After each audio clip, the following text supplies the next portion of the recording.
Hello everybody.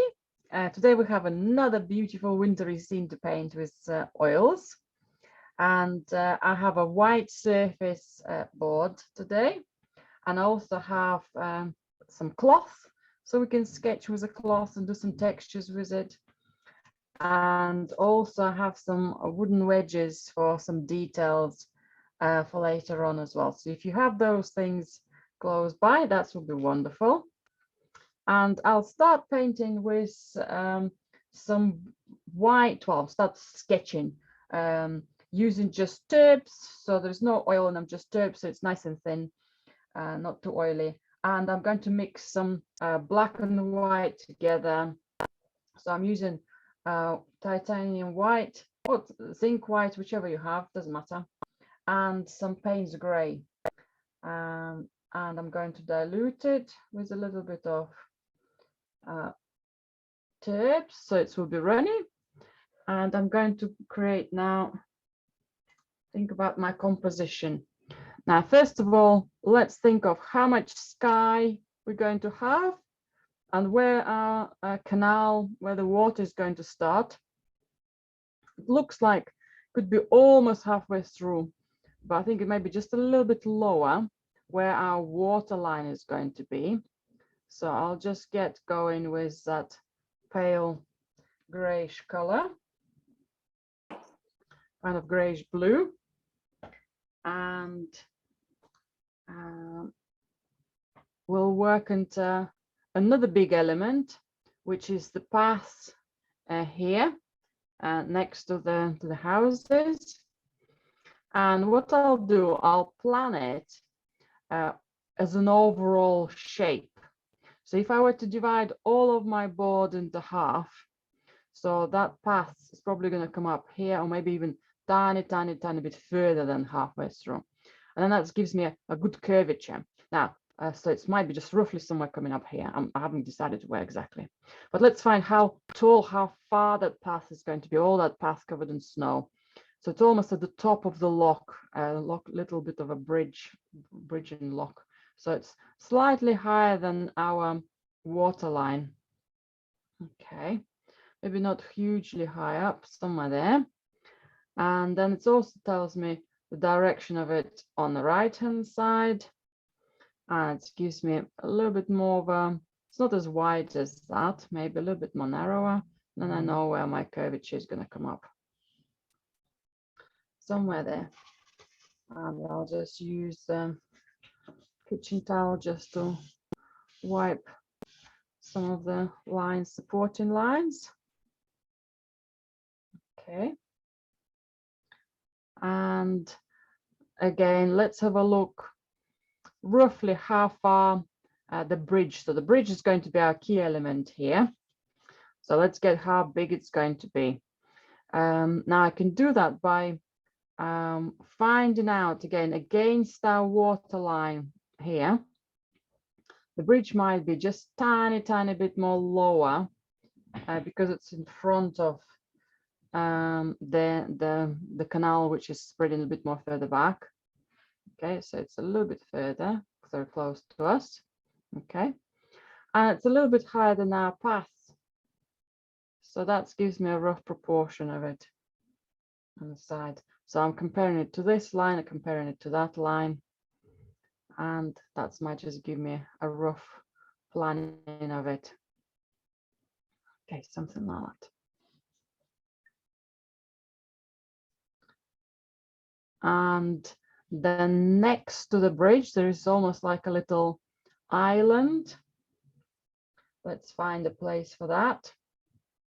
It's coming again even closer than the bridge, but still not hugely, it's not moving too quickly to us. Okay, so it's only small. If you see those changes, one layer, another layer, yeah. And how far it's going to go on the left, how far it's going to come to the bridge. So, and then we've got a bit of vegetation in it. We've got some nice trees here, lower part of the trees. Okay, I don't want them to come too close to my bridge, my lock. kind of a low shape of the trees. I want to just get in some ideas of their positioning for the moment. And there is a larger tree right behind it. That's our key tree. It's quite central, and it's okay. It's keeping it a bit more central because we have other elements like the bridge, which offset. Well, it's not perfectly central, but yeah, somewhere here. The darker bridge here will make it even more offset. And there's some more smaller, well, not as close to us trees. Something going on there. Maybe a tiny bit taller. Okay. So my supportive line can go here, can go away. And I can create a little bit of definition possibly where some of my dark shadows might be going, so I know it doesn't spread. My kind of these bushes don't go just squashed, not getting squashed into a big round ball. Okay, something going on there. And there are some trees far back on the left. So I really like that poplar tree, nice and tall one. I'm not going to sketch it with branches at the moment. I'm just going to put a line for it. And I'm also considering putting another tree, another poplar tree, because it just looks a little bit lonely. It's quite a statement, especially when it's reflecting in the water. It just looks a little bit more of a single outstanding button and so on. So I can put another one on one side, or maybe another one. Maybe I'll just move them both together. Let's have a look. So they're not looking too squashed.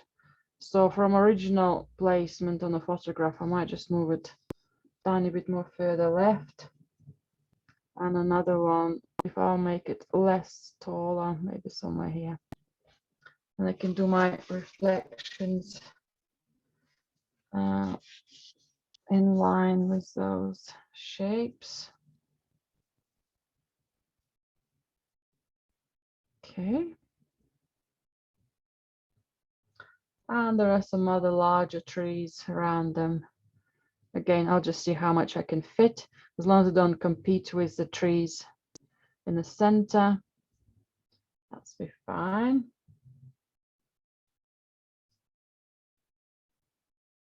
Okay, well done. And then I also have a reflection from my big trees. There's a big shape, overall quite a gray big shape. So it's within that space. Within that space, I'm just going to make it round a bit more. So I've got a big shape of that reflection. Just need to double check if it's far on the left, maybe a bit more further. That's it. And then overall reflection of my bridge, and probably it's going to be about the size, the same size as the height of my bridge. That's how much I'll need to put down. And then I've got this lovely little triangle of light, so that will stay nice and light on the water. And then we've got a couple of more elements, tiny bit more details on the bridge. So where I can connect the bottom part of the bridge with the road. Okay, there's some sort of nice slope there as well. Maybe just how they're connecting some of the brickwork of the bridge. Most important, our lovely arch. It's quite a tall, big arch.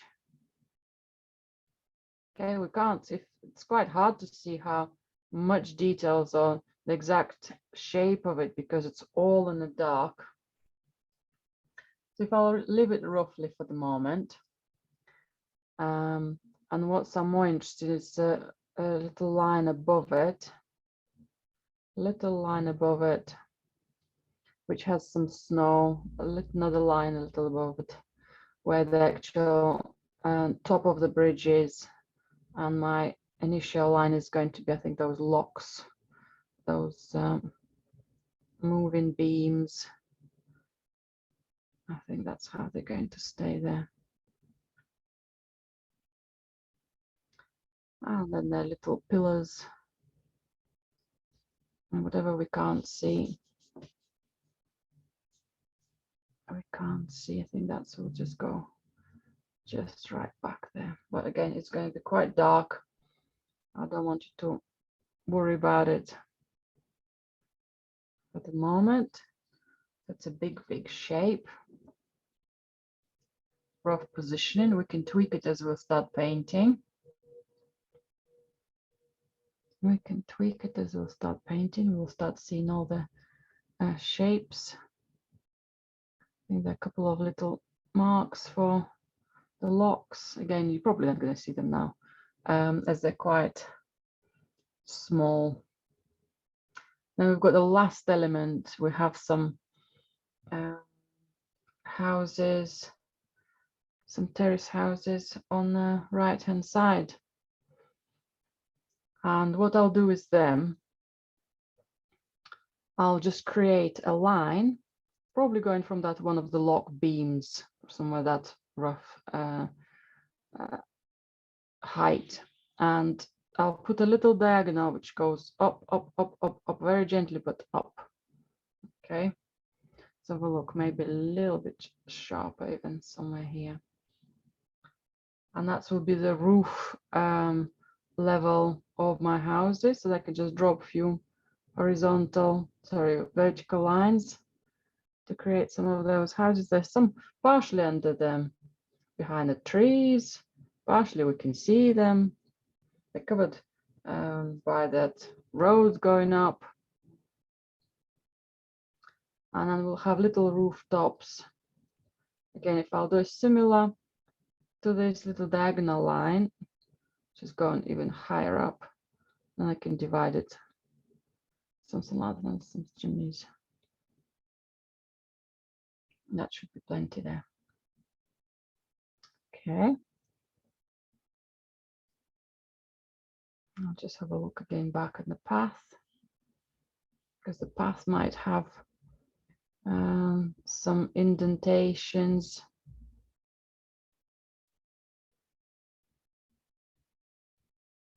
Maybe a little curb here. That might be done out of different stone. Might have a thickness for it. So I'll use my liners to show its width in a way. Okay, maybe some stones later on, but that's just for me to understand what's happening there.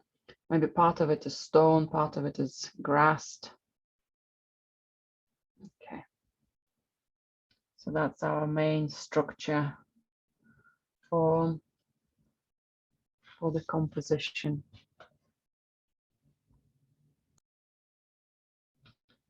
Right, so the next step will be working to some of the warm colors, but lighter colors. So I have a medium flat brush, Naples yellow, or if you don't have it, that will be ochre and some extra white. Okay, and Naples yellow with tiny bit of white, and I'm going to apply it on my horizon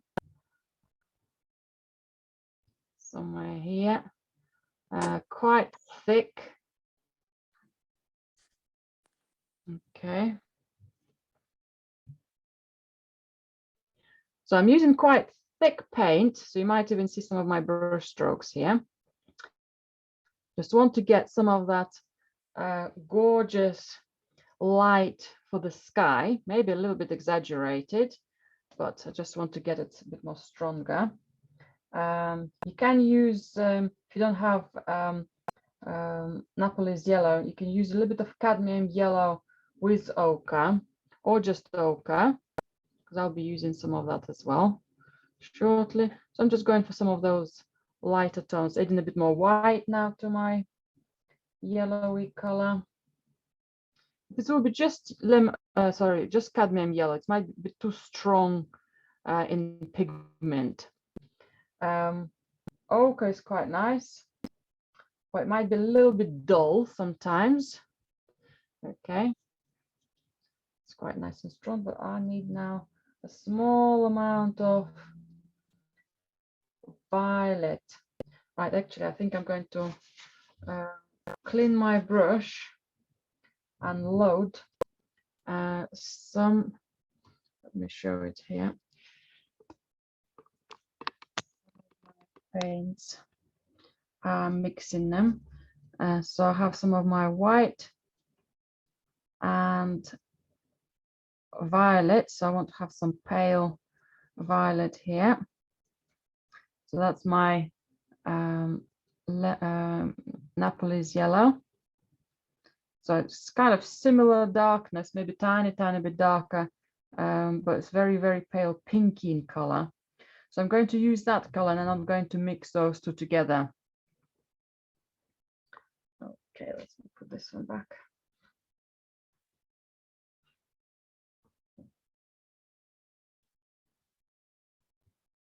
And let's keep going. So this paler violet is going to come on the top. So I'm interested, I'm leaving quite a lot of white spaces on the sky at the moment, because they will be filled in with some clouds or with a little bit of darker tones, shadows on the sky. But so far I'm going with that purpley white color, violety. Well, it's a violet color, but by the time we add white to it, it looks quite purpley, quite diluted, quite gentle. I'm gonna add some of that paler violet in between the clouds, so then the yellow will start be extra powerful. Okay, I'm gonna come close to the rooftops here. If the yellow is slightly integrating and getting mixed with your violet, that's all fine. Okay, I'm just going to keep some of these wide gaps to a minimum.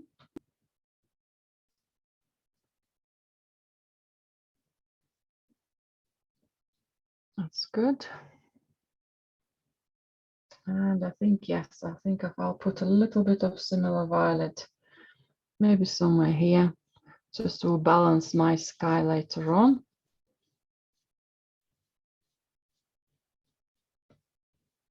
Nice big confident strokes.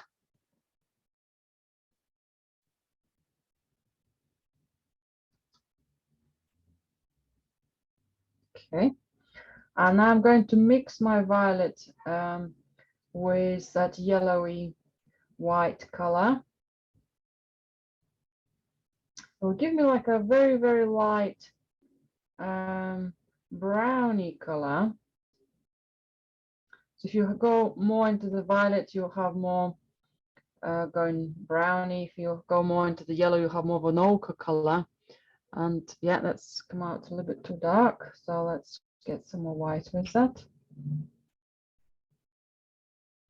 Very gentle. My violet almost looks like pure violet, almost looks like baby pink against all these whites. I'm just going to add small amounts of this color just to have some warmth to my clouds here. Just a little bit of warmth.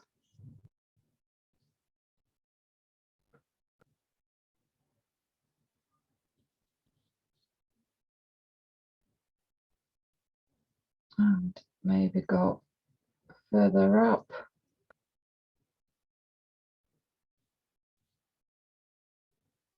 Again, it's come out quite dark. Let's get some white into that. So it's pinkish, but not massively. Just playing with some colors. I'm not even now looking at the photograph, just looking what's in front of me and trying to have a nice effect, maybe a pleasing effect for you.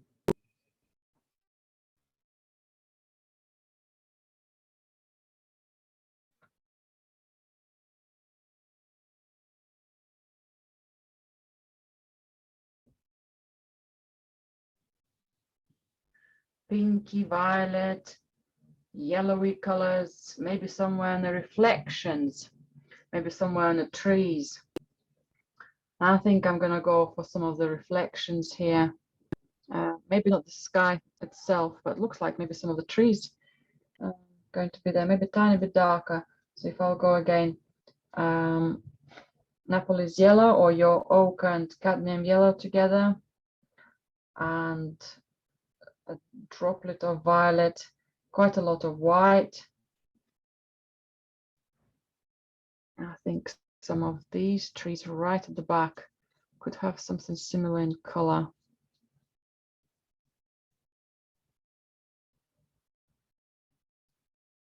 Something similar in color.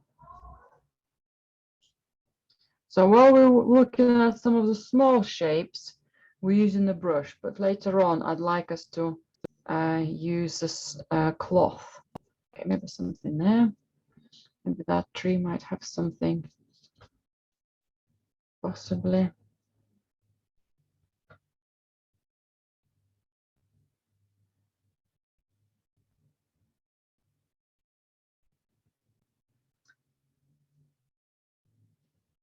And again, the same color might possibly have some balance of it in the water here for us. Some of the reflections, maybe more of a browny water close to the bridge. I might not leave it exactly as it is, but it will give us an idea that that color could balance the left shape with something a bit more on the right.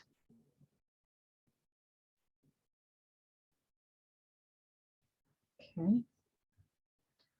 And then also, I think if we'll add more violet to our yellowy paint mixture, I might just even use just some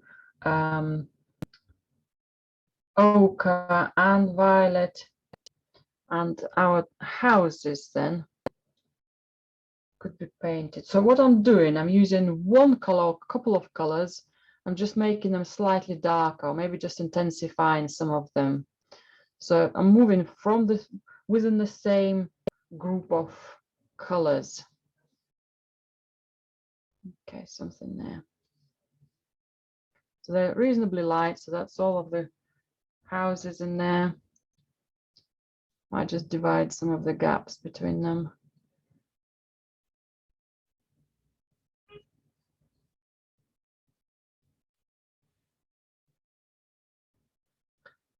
Could be chimneys there as well, or we can do the chimneys with a different brush or later on.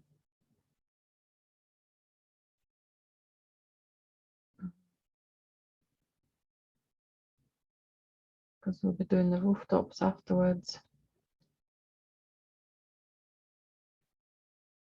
Okay.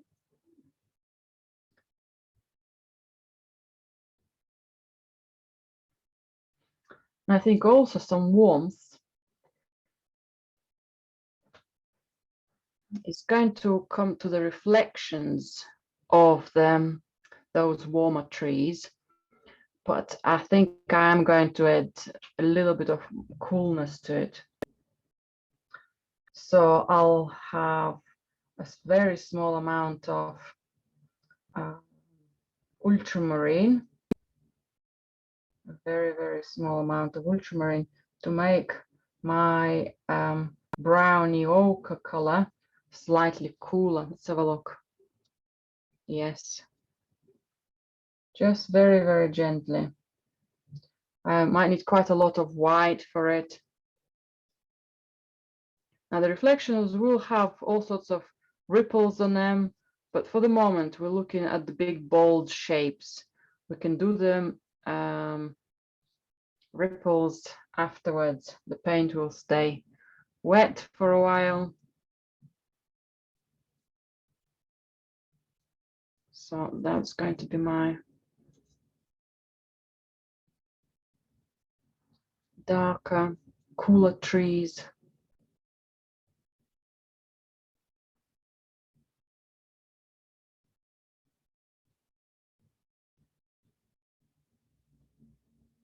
Darker, cooler trees, and I think that tree could have that tone as well. Again, tiny bit more blue maybe in there.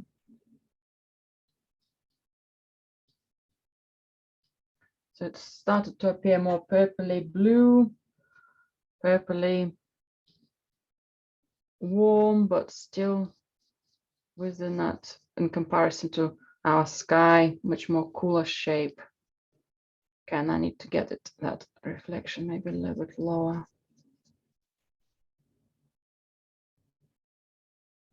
Okay.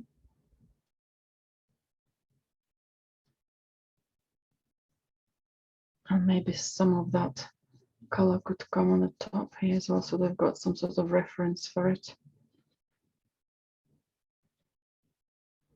So I'm merging it with my warmer color above.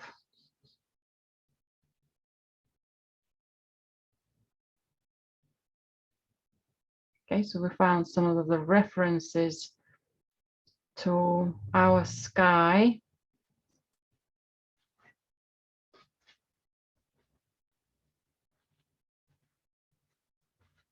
Some references to our sky.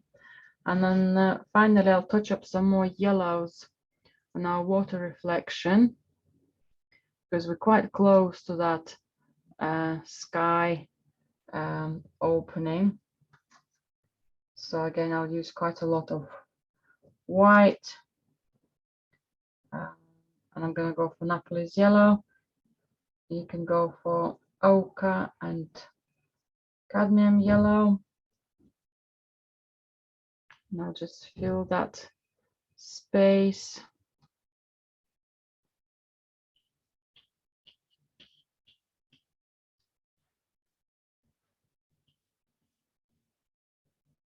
If the paint starts smudging with nearby colors, just keep topping up fresher color on your brush.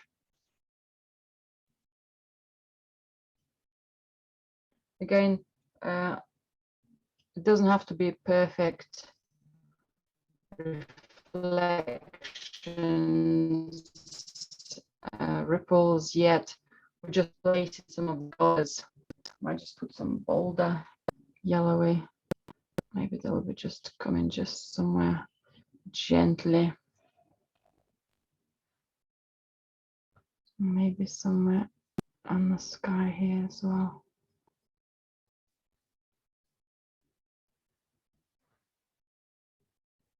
Okay, that's exciting. That's nice and exciting.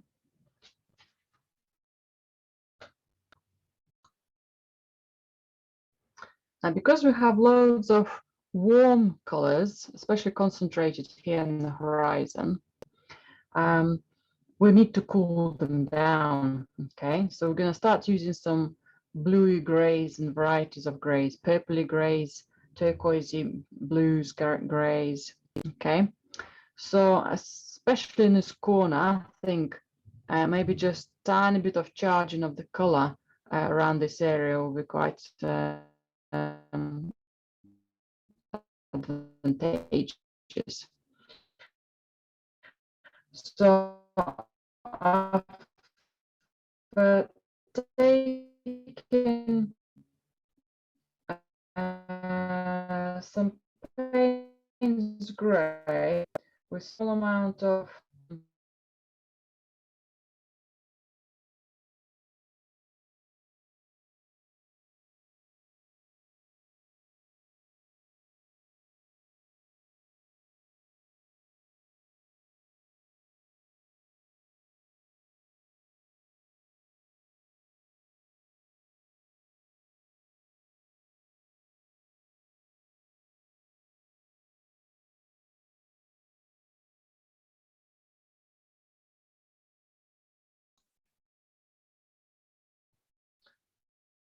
So I'm going to finish my roofs here, just a couple of small strokes.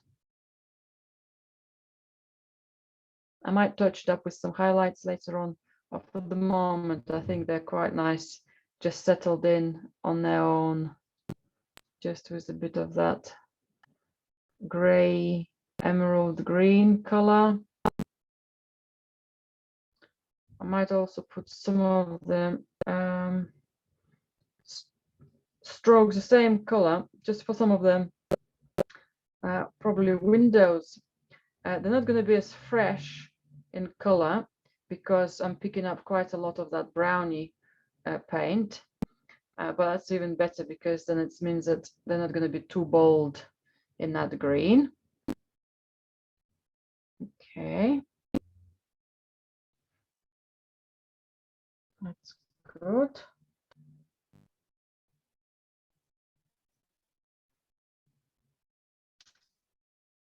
And I'll then add even more white to the same paint mixture of bluing or turquoise looking color, and I'll do some color, maybe just a tiny bit more even white. Need to be quite light, but with a hint of that green turquoisey feel. Okay, so I can do the path here, just a small amount at the top, and it might disappear. Maybe a tiny bit more here. I think that's going to be some grasses there, but I'm just going to leave a little gap there of white so I can do some shadows. This might remind me of where I need to put some shadows. But all that stay that pale turquoisey color.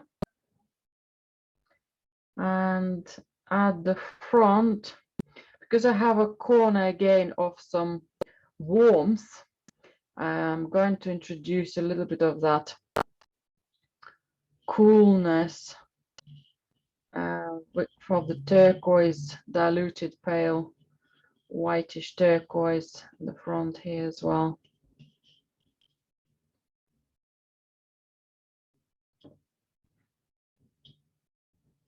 Maybe something tiny bit more on the side. I'll use more a little bit darker blues here later on.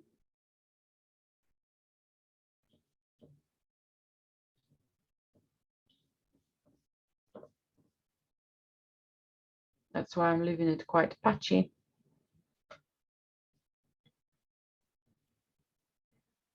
Quite patchy.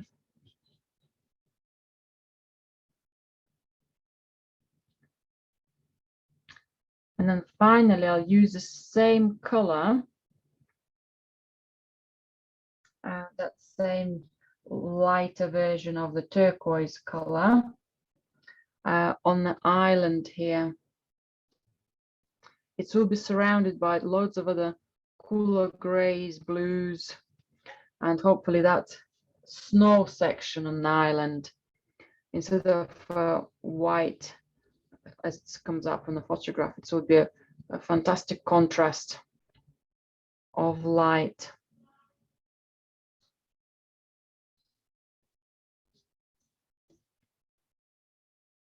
I think that will be enough.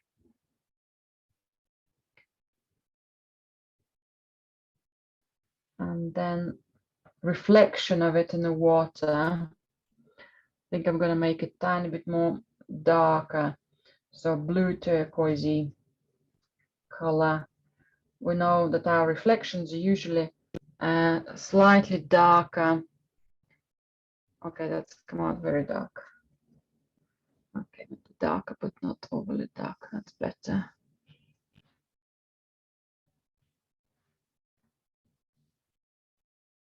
We'll do all the black shapes of the bank reflected in the water later on.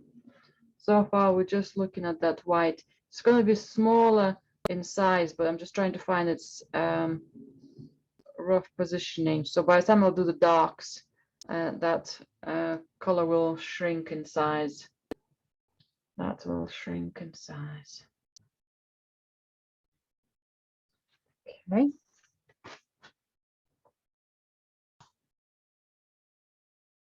I'm going to use now Payne's Gray with one of the blues, for example, ultramarine blue with some white.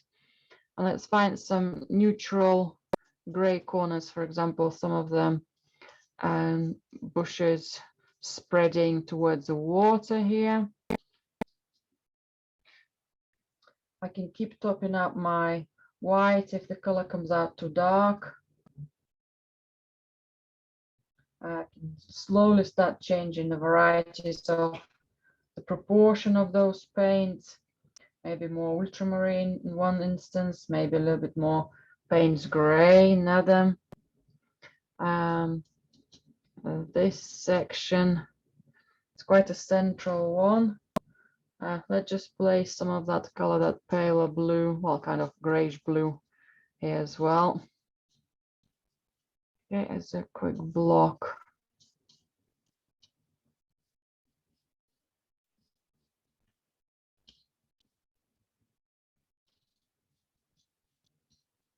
I'm not worried about the texture yet. I'm just thinking about overall tone and maybe how the top curvature of the trees will be developing. We'll do some work with it with the cloth, but for the moment, let's keep it simplified. Okay. Maybe a similar color. Let's just test it here. Yeah, for part of the pavement. So I've got a little height to this paths edge. Maybe there was some plants growing, some vegetation, some weeds growing in the path, so that's why I've got some curvature here. Maybe footprints. Okay, so that gives it a bit more weight to this area of the path.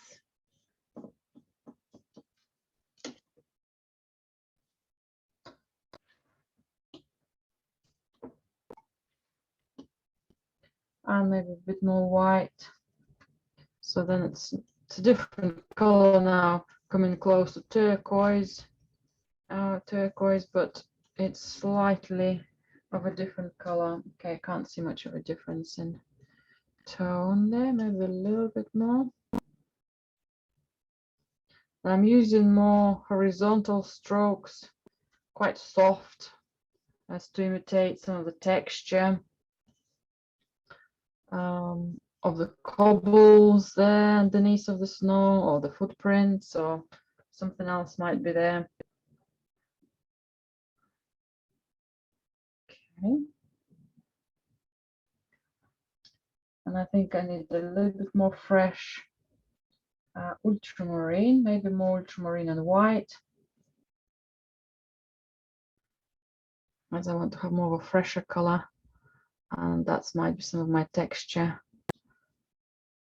for the edge here. So then we've got that lovely warm browny color.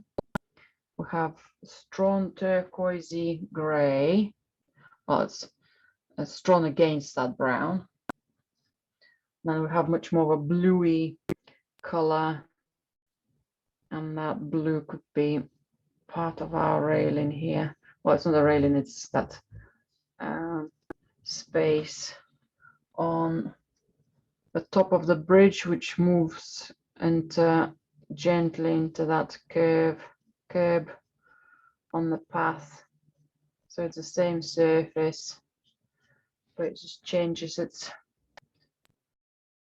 position. Okay. We can come back to our path later on to decide if anything else needs to be darkened, but this is quite an exciting change in color. Nice stronger blues coming up.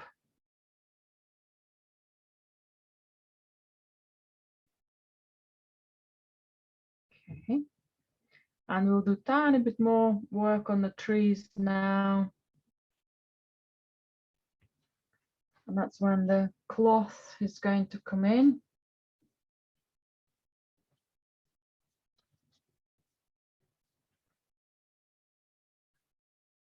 I'm going to mix some paint with a brush, but I'm going to apply it with the cloth.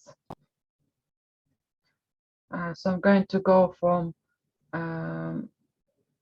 one of your darker blues, for example, what have I got here?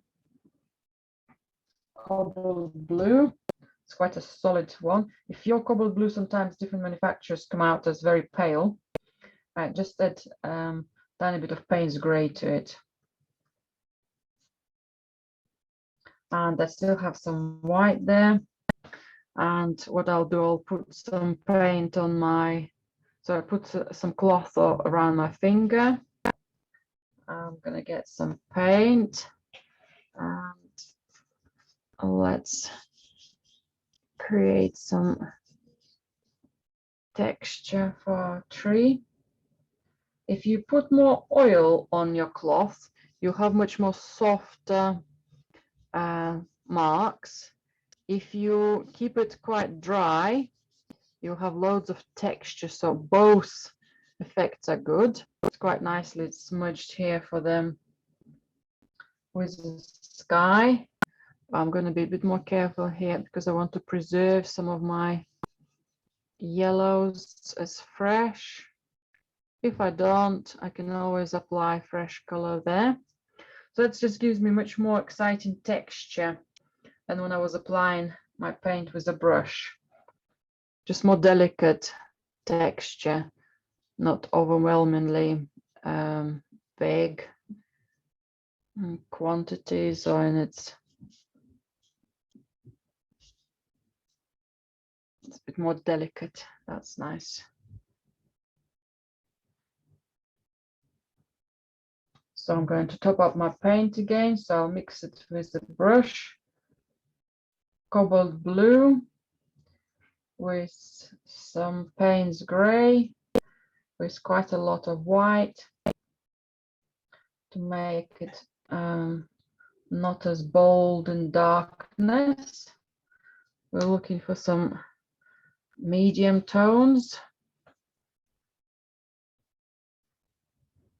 And I'm going to add a bit more darkness to the bottom of my tree here. It's got some shadows. We painted it as a volume, as a whole shape, but maybe at the bottom we can touch it up slightly darker. Again, I'm not going to go into all the darkness. I'm going to find some of the tones. Now, if it becomes too tricky for you to do with a cloth because it's quite small areas, just do a couple of marks and stop. We can do the rest with a brush. Maybe while I've got this darkness, I can add some of it to my trees at the back. And I think something for my poplar trees as well very shortly. I've slightly changed the shape of my key tree here, but I quite like it, so I think I might keep it. Just how the cloth was working there, and I think that's gives me a nice texture. Just seeing that color, maybe a bit more here on the wall of the bridge turning.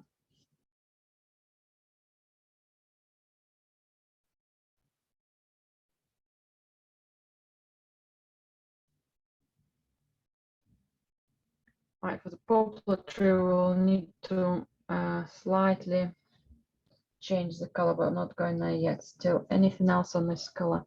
Actually, I can see my trees are going over the bridge further, over the arch. I think that will be quite good for them to stand out, and I can still see the light behind them That's quite good. That is quite good.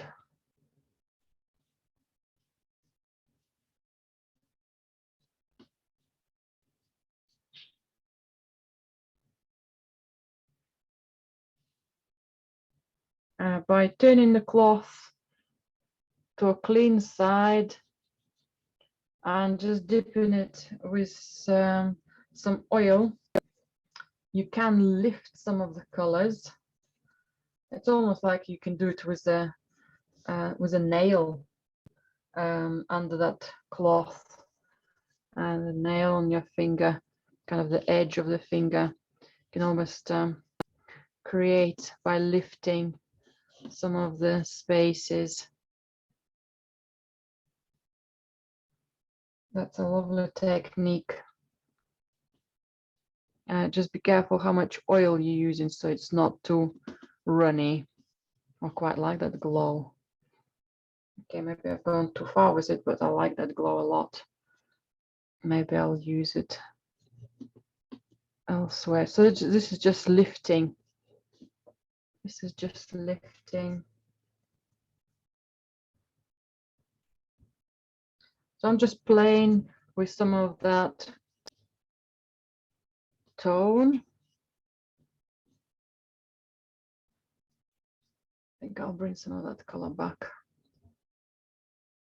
And then again, smudge it back with the cloth.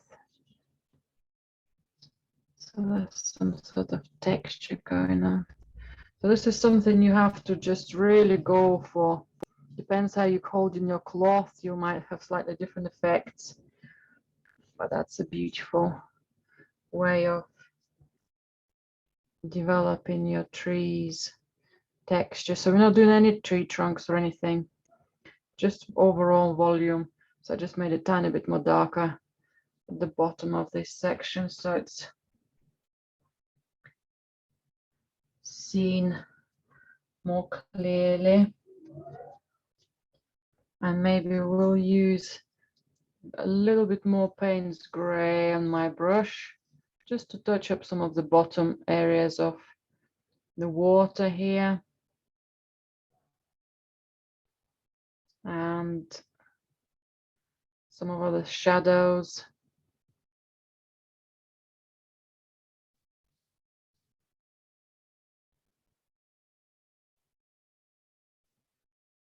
So just Payne's gray with your existing color on your brush.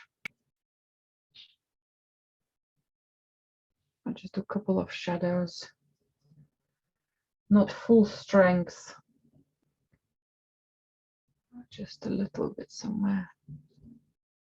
Because we have got a lot of whites on the bridge and on the water, so we don't want to go full strength yet.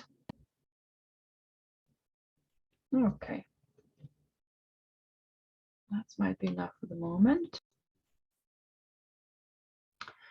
Now, the color on our main feature trees should be now reflected in the water, and we need to make it slightly darker. I'm going to keep a similar color to the, so just going to use my blue, my cobalt blue with some Payne's gray, a small amount of white, but quite much darker than the whole area. But I can also slightly change the color. I think I'm going to go more into the ultramarine. So both blues are present and the Payne's gray. So then we see the reflection slightly cooler as well as darker. And I'm going to apply it with my cloth again because I enjoyed the textures. So, okay, I'm just going to put a tiny bit more oil there as well. And my stroke's going to remind me, if it's easier for you to apply with a brush, so for example, that's another option. Okay, so if I apply it with a brush, and then I can use a cloth to create the texture. Okay, that's my reflection, need to go a bit more further up. Okay, so that's another way of doing it. So I've got the whole shape applied here. Might be just extra careful here next to the other lighter colors. And then I'm going to go with my cloth, and I'm going to have more of a texture. Okay. So it just lifts some of the color from the white background. I can also make the edge of the water a little bit more spontaneous.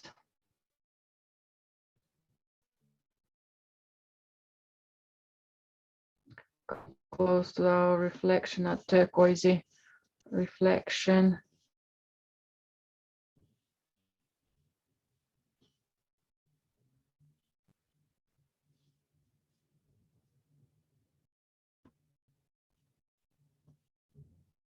So that's makes it much more watery.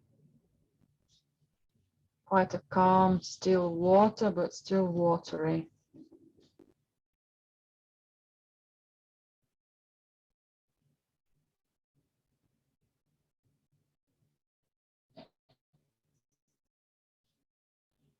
Okay. I'm still here, all done.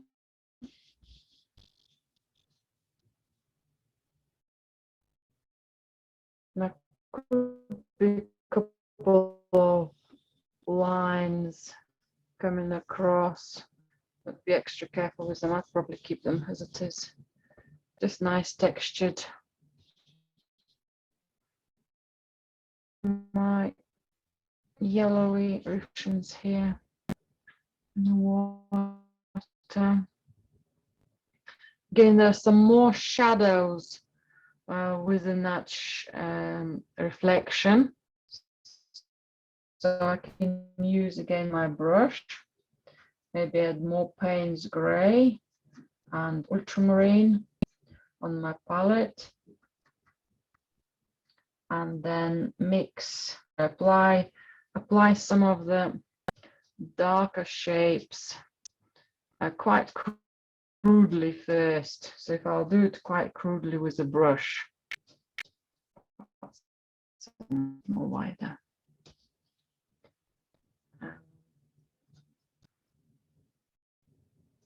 And I can do it on the here again.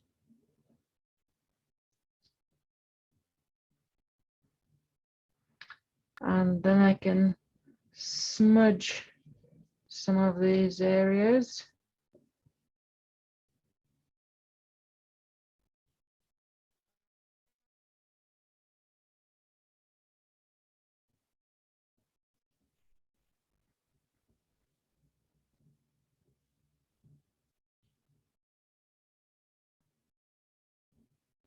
Okay, and by smudging some of these darks, they become slightly more natural. Might just help myself with a brush as well as the cloth.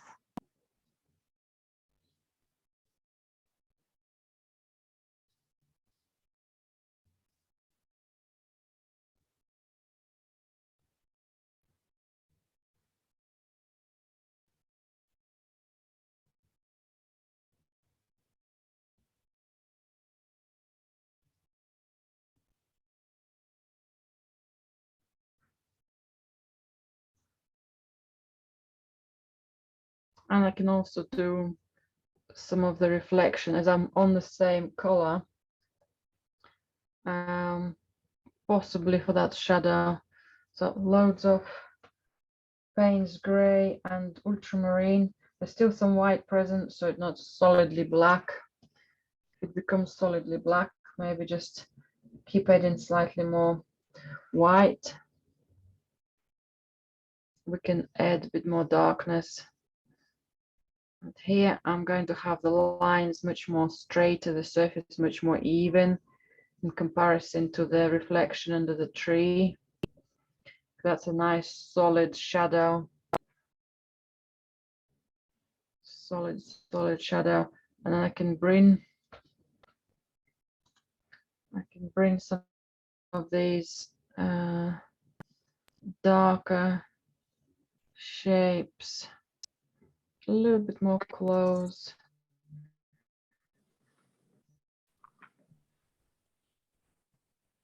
Yeah.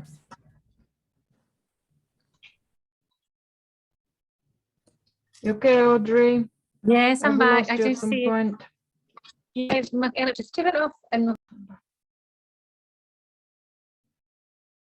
So now we've done some of the shadows around paint grays, blues. So again, I'm going to do it with the brush first. Don't forget we've done, well, I've done 2 trees. You might have still got 1. So have a look how many you decided to go for. So I'm going to do it with a brush first, just to apply some of the darker tones.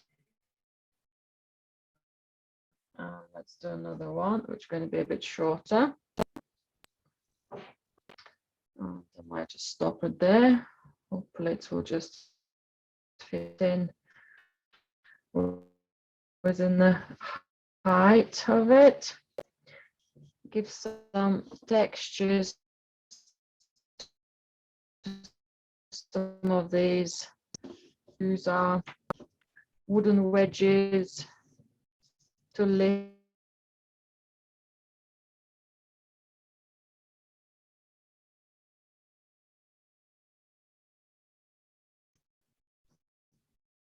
it's too much, we can smudge it back.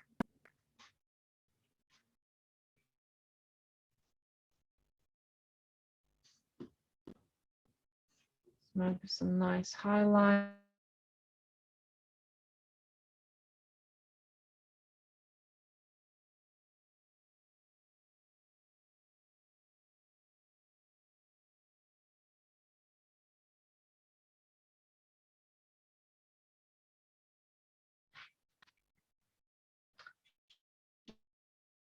As well, we have this little wooden wedge tool.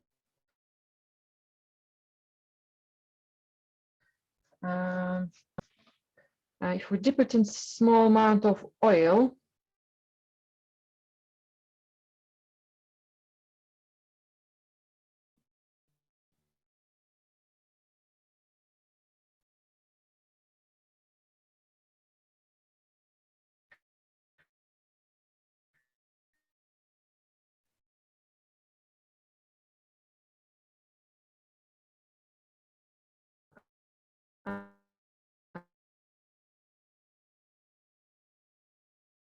uh,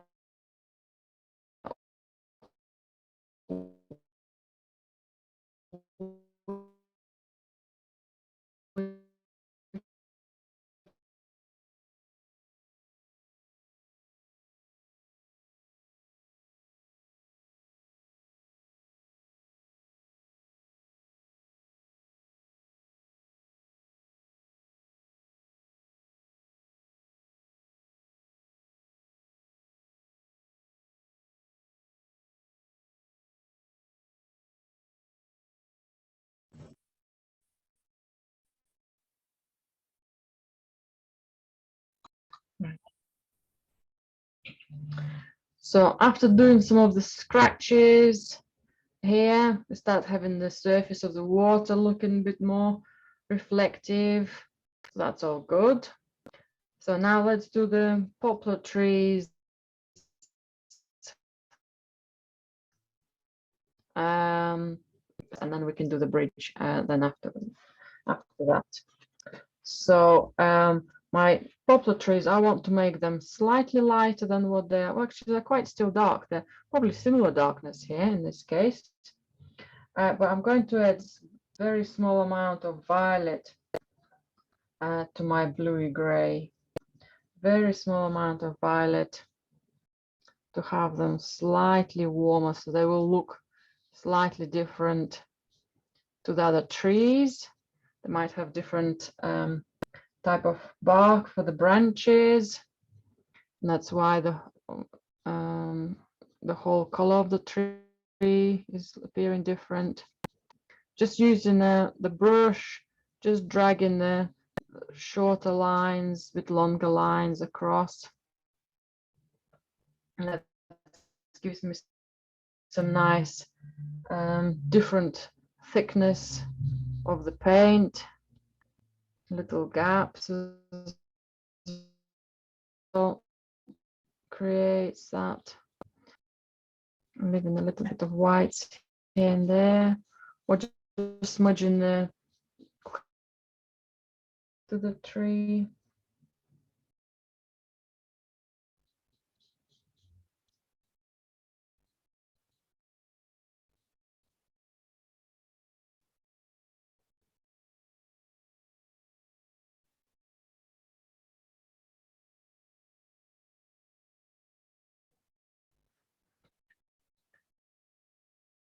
Okay.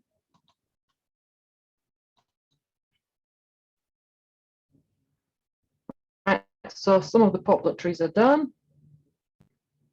I also can see a little shape of house there.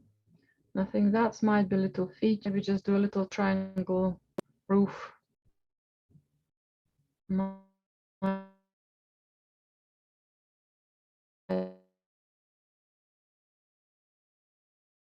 Be an interesting feature if you can photograph the tree trunks on the poplar trees are very, very dark. I think they might take all the attention away from my bridge and from the front reflections. So I'm going to leave them pale as they are and soft. And now I'm going to work into my sky. Now the sky, I'm just going to wash my brush here first because I need to have some lighter colors. I'm going to have some again, I think I'll go for cobalt blue with a tiny bit of Payne's gray, mainly cobalt blue, and some white. Let's just check it against the painting. Yeah, I think that should be a good start. Hope I'm not going to make it too dark, but I think that's okay. And I'm going to just block the spaces here between the poplar trees where the white was. I might also need to fill some of my white gaps, or just work into the tree slightly by smudging, because the white gaps create a light behind the tree, and we don't really want that. We want just the same darkness as the sky. I think that's good. However, it's made our trees much more lighter here, our background trees, but that's okay, we can work with that. And some more spaces here. I'm using more vertical strokes because I'm working around the poplar trees, but then I will be changing the directions of my strokes to allow more cloud shapes, cloud formations. I think maybe my poplar trees will need to touch up with some darker paints, otherwise they start losing its shape. But they do look quite foggy, which is quite good. Okay, I'll come back to them. And let's carry on with the same blue, bluey gray for the sky. Let's come close to our trees. In comparison to the tree marks now, the sky will have much more even application of the paint. Okay, that's quite nice actually. That's a lovely tone.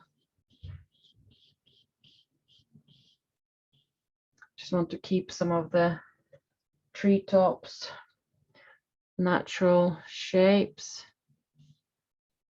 Okay, and I need to be blending now some of my pale violets with this new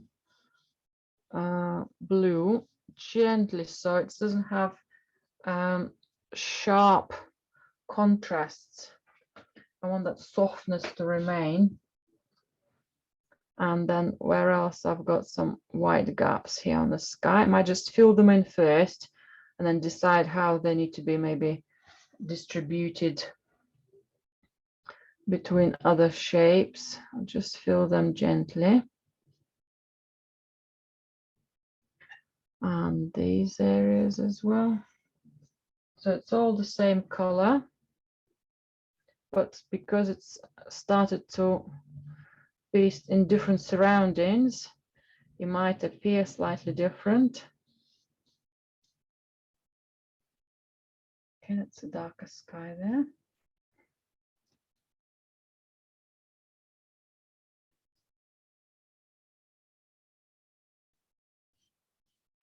Darker, moodier clouds, but gentle and its appearance.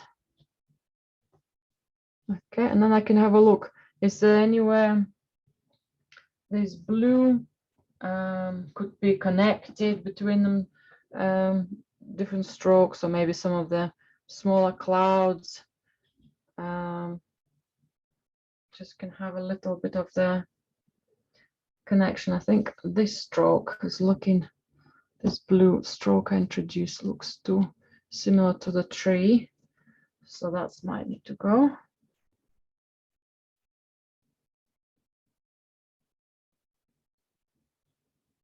Okay, I think that's nice and soft. I think my tree edge here will need to be slightly darker so it's not bordering with too much light on the sky. Okay, that's good as well.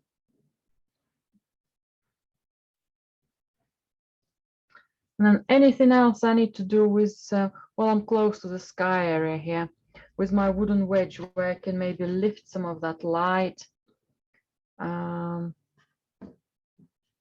maybe around some of the tree trunks. You might like it, you might not. Maybe just place a couple of some of those branches. I don't know if I like that volume. But maybe here, maybe some of that yellow could come in here, a bit more bolder. That's when I'll need a fresh brush with some fresh yellow color. Yellowy, Nepalese yellow and white.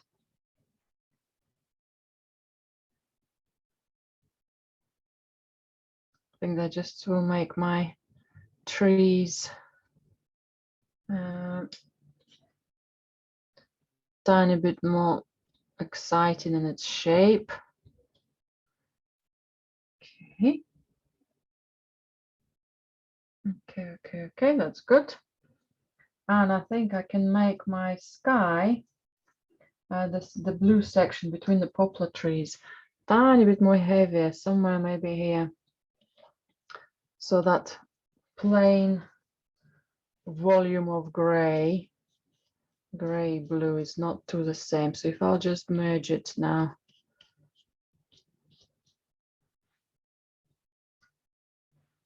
Just gives it slight variation. Okay, that's good. And I can touch up my poplar trees now, where they lost their volume. Again, that was one of the blues, Payne's Grey and some violet. Again, you might be okay with this area. You might have been more accurate with your strokes than I have been.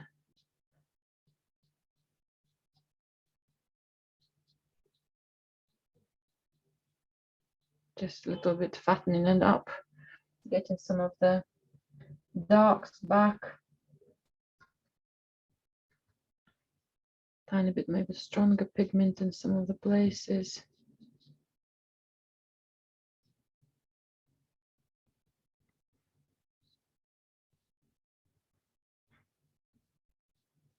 More elongated shapes, that's it.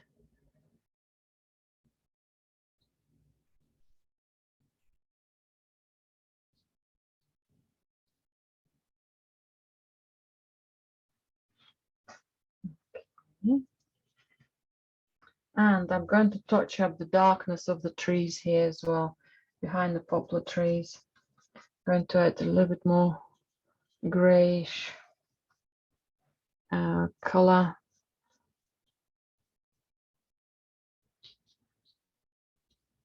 So then they stand out differently from the sky.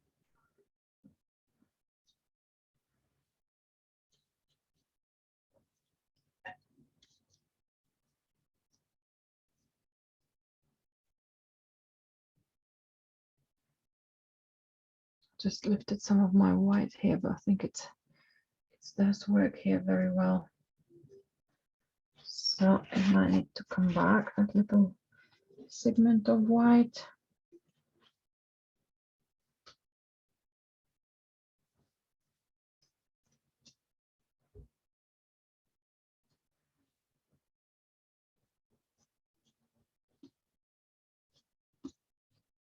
Something about it just was working well. Just bring some of those textures back. Okay, and let's do now the rest of the water. Again, probably similar gray to what we were using on the sky, but with droplet of Payne's gray, so it appears slightly darker. Okay, that's maybe slightly too dark because it shouldn't be competing with my shadows, sorry, my reflections of the poplar trees. Okay, that's better.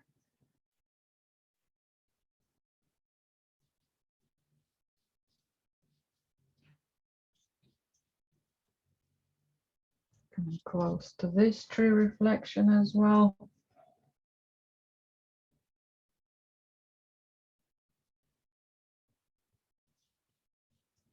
Making sure that I'll cover all the whites now.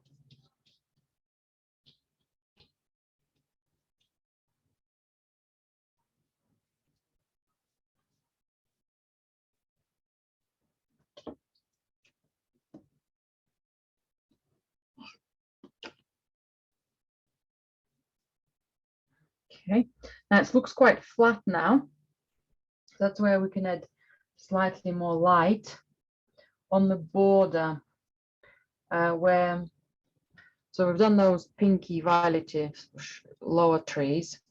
So if we'll identify the border of them with the sky, so if I'll add a little bit of light and then smudge it downwards. So that will show us that the sky is slightly lighter.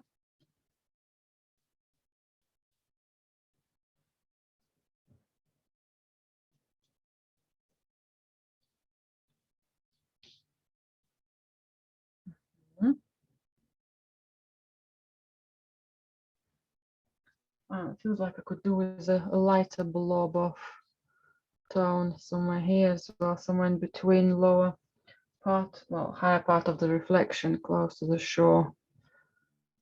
A little blob of light. That's very nice and soft. And then we're ready for the shadows on the bridge.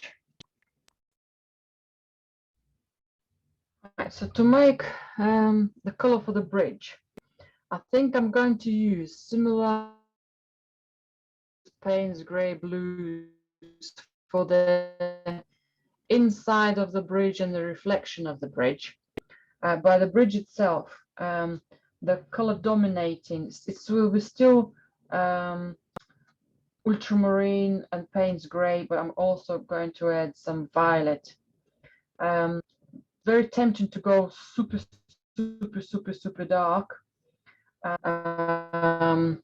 So it might again appear on the screen black almost, but there is quite a lot of paler, loads of white in there.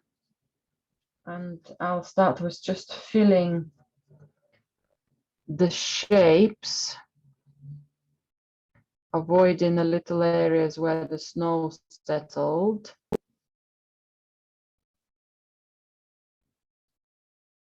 Okay, got that little curvature in there.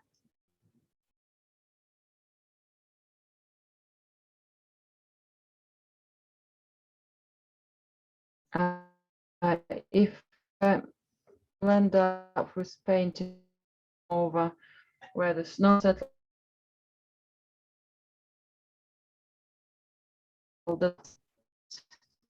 work with pillars here, which hold some snow.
Touching up that bridge, just moving into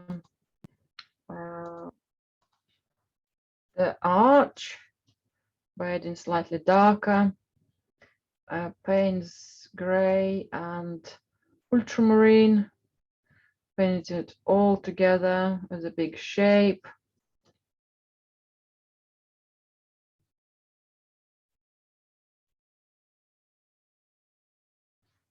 A tiny bit more darkness on the top. So now once I've got rid of most of the whites in that area, now I can see that the color doesn't appear to be black. It has a lot of violet, it has a lot of blues in it. Now I can manipulate a little bit more of them, of the texture, of the details on the bridge. Maybe, for example, some of the lines where the snow is lining some of the edges, just that touching them up, tiny bit more darker underneath of some of them. That just sharpens up the contrast.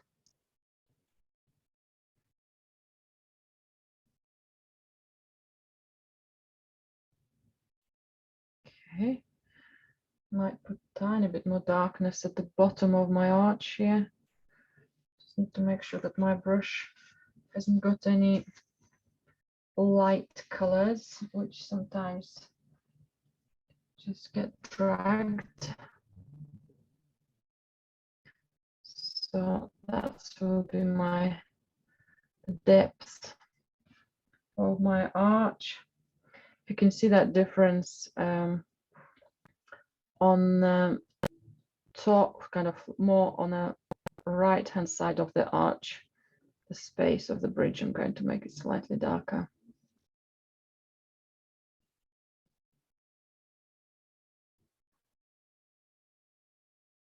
Okay.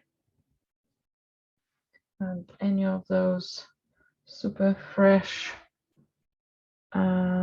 Payne's grey might just be appearing as little extra reflections on them. Water.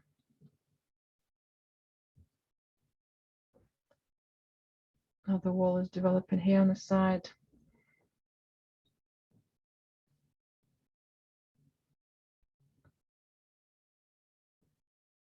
Tiny bit of darker tones for maybe the tops of the beams, which have the white ends, yes, for the locks.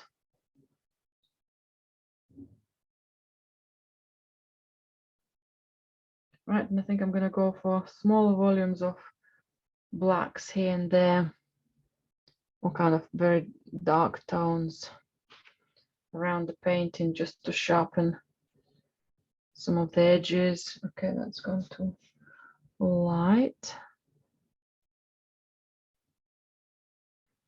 So let's see, maybe some of the sharper edge of the bank here could happen by introducing some fresher black.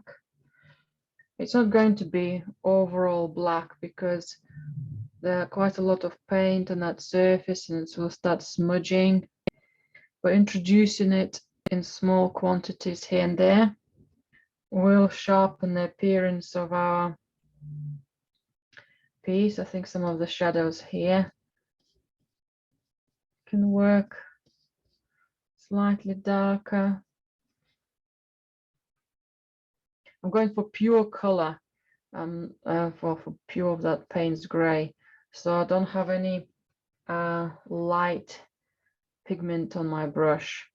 There are plenty of lighter colors on the surface of my painting. And I keep topping up my brush. Okay, maybe some darker tones here. Keep topping up my brush so it still has some volumes of dark.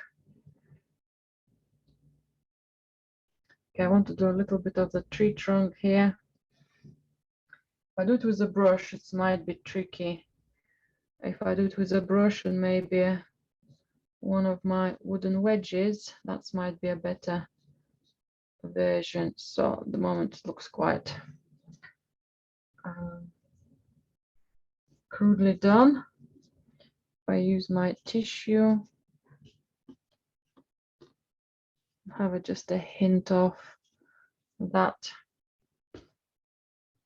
maybe apply some of the lines with my, okay, I don't like that.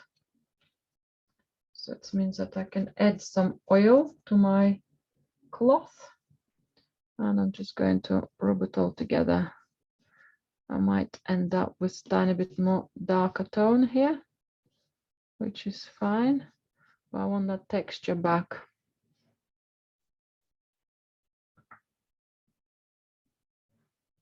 I like that texture before.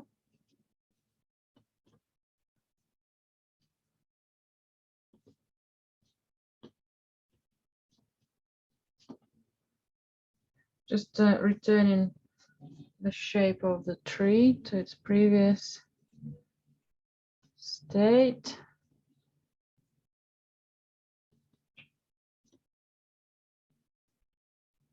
Okay, maybe I'm not going to be putting the tree trunks in there. Let's see where else I can do my dark tones.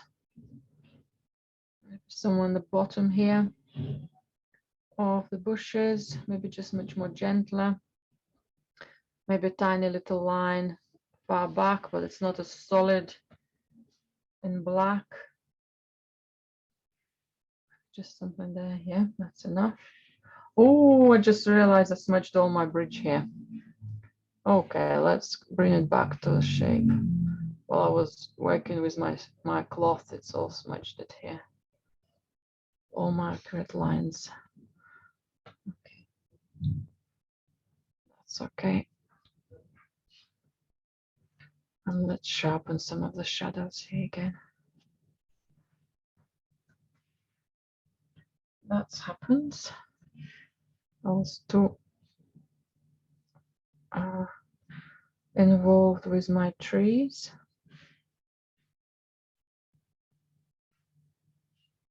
So lost the attention elsewhere.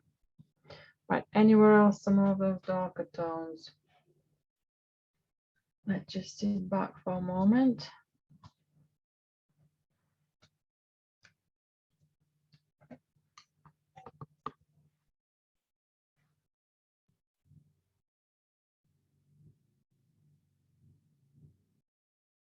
No, I think we're good.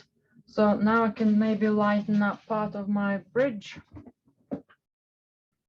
So it's quite a solid on its edges. Maybe just a tiny bit of taking some of that shadow down here.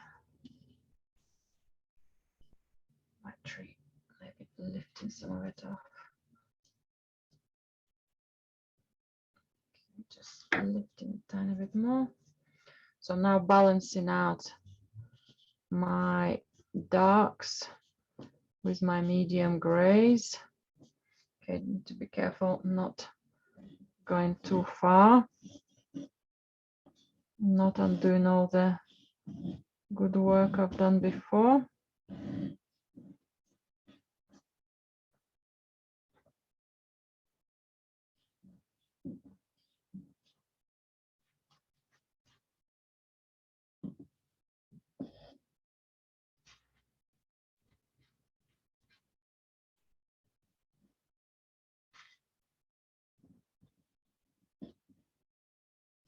Just lifting some of these lights, but they don't want to lift.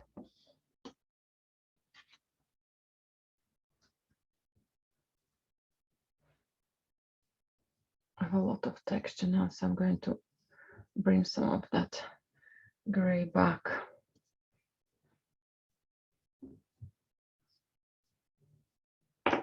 And persevere, oops, with lifting using a fresh stick, bit of oil on it.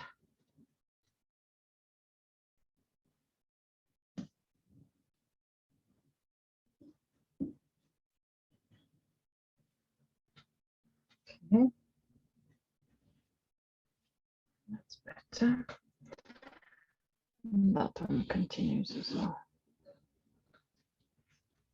Right, so let's do some lights on the bridge now. So first of all, I do want to have that lovely light, snowy white color. So I'm going to go for a light gray, light bluey gray, just to bring some of that snow on some of the edges. It will be much more settled now. Not going to be as bright white. Okay, this one I lost partially. A bit more white. And some more paler color. Okay, this is the second little row of it. Okay. Little bumps here and there, maybe the brick stands out. Maybe slightly different design of the brick work and there, unevenness. I want to do something over the arch, just gently. I think that just makes it, exaggerates its darkness. And even possibly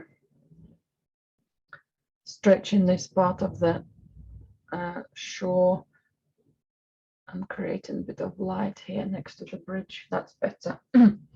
That's much more exciting. So it's not just a dull darkness there. Just going to keep these lines straight and make sure I don't have those black fingers. They're just looking a bit too similar. Right, and anything else on this side? This looks too black. That's much more settled, nice and icy now. Lovely and icy. And possibly slightly darker tones on the foreground on our path. Now I can see something good. Right, that's too dark.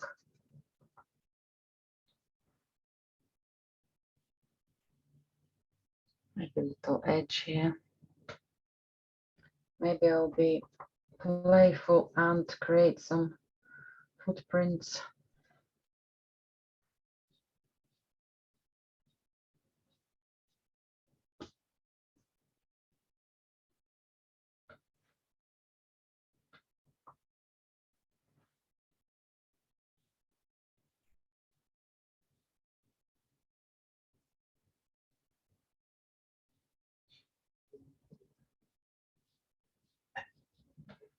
Maybe there will be something there going on.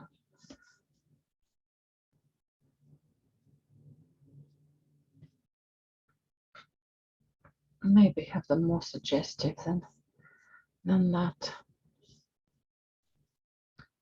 We have the power of smudging it all back. I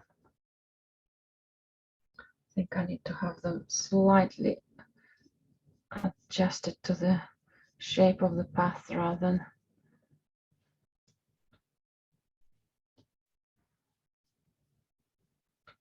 just playing with few marks and deciding if I like them or not. Unless I put them there. Okay, that's maybe a busier part of the path. Maybe there were a few people going there that morning.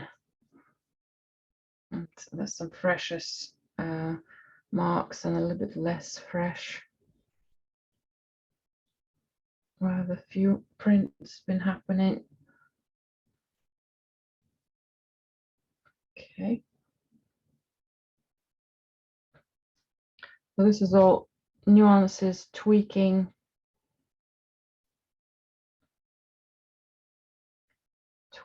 Gently tweaking. Right, anything else we want for the houses? Now with the houses, need to be extra careful not to overdo them. I think I can do tiny bit of darkness. That's quite a lot of darkness. But far back, maybe a little bit under the roofs. That's it. Something there, but it's not obvious. And maybe this part of the bridge just hidden under some of these trees.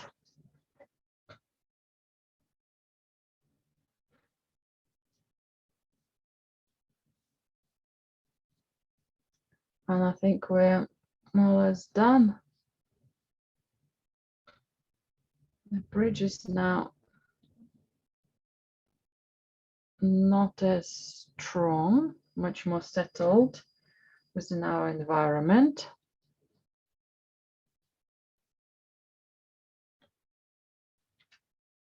Loads of excitement, things going on around it.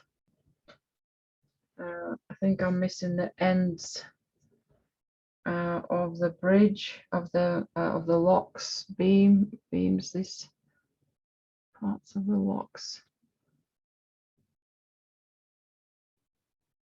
Something there, and the little vertical lines for the locks as well.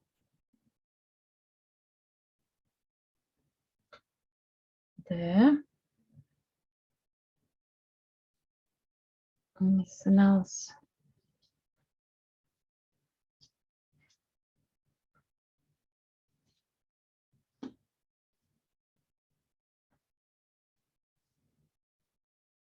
Yeah, I think that's an exciting frosty morning.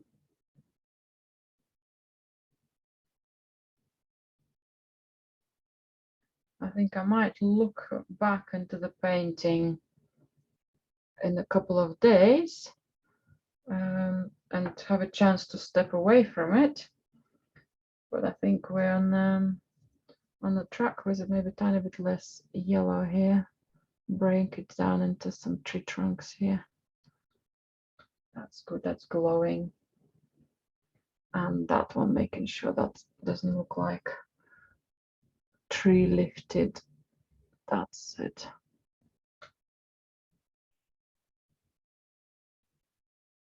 Okay, and I'm going to stop on the painting here.